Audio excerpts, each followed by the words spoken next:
మనసు బాధపడే సంఘటన ఏదో జరిగింది. ఏదో జేబులో పెట్టుకున్న పరుసు దేవాలయంలో కొట్టేశాడు ఎవరో. అరే దేవాలయంలో పరుసు పోయిందిరా, బాధపడింది, మనసు బాధపడింది. వెంటనే బుద్ధి చేత నువ్వు ఆలోచన చేస్తే నీకో సంతోషం కలుగుతుంది. నీ జేబులోని పరుసు, నువ్వు ఆ పరుసులోని డబ్బు కూడా ఎవరివి? నువ్వు ఏ దేవాలయానికి వెళ్ళావో వాడివి. నేను నా జేబులో పరుసు అన్ని పరమేశ్వరుడు అని ఉపన్యాసాలు చెప్తున్నాను.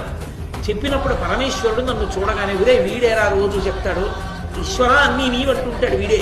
అందుకని వీరే వాడికి పాప అవసరం ఉంది, వాడు నీ జేబులో చెయ్యెట్టి తీసుకుంటాడు, నీకు తెలియకుండా చూస్తాను, వాడికి వాడు పట్టుకుంటాడు అని వాడికి పిచ్చేశాడు.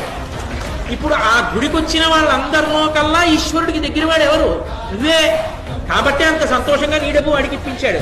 పెంకివాడు ఉంటాడు, నాది నాదే అన్నవాడు ఉంటాడు, వాడి డబ్బు నీదేరా బాబు నాకెందుకు వద్దంటాడు. మాట వినని వాడిని పుచ్చుకుంటాడా, వినేవాడిని పుచ్చుకుంటాడా? కాబట్టి ఇప్పుడు నువ్వు ఈశ్వరుడికి చాలా దగ్గరవాడివి. బుద్ధితో ఆలోచించావు, ఎంత సంతోషంగా ఇంటికి ఈశ్వర నేను నీకు దగ్గరయ్యాననడానికి ఇదొక ఉదాహరణ అని సంతోషంగా వెళ్ళిపోయి ఈ విషయాన్ని నలుగురికి చెప్పుకుని ఎవడో ఈశ్వరుడు తీసుకున్నాడు పరసులో డబ్బు. నమచ్చోరాయిచ శిష్ప్యాయిచ భైన్యాయిచ శకత్యాయిచ ప్రవాహ్యాయిచ అని రుద్రం చెప్పడం ఎందుకు? నమచ్చోరాయిచ దొంగ రూపంలో తీసుకుంటాడు ఒక్కొక్కసారి నీకు తెలియకుండా.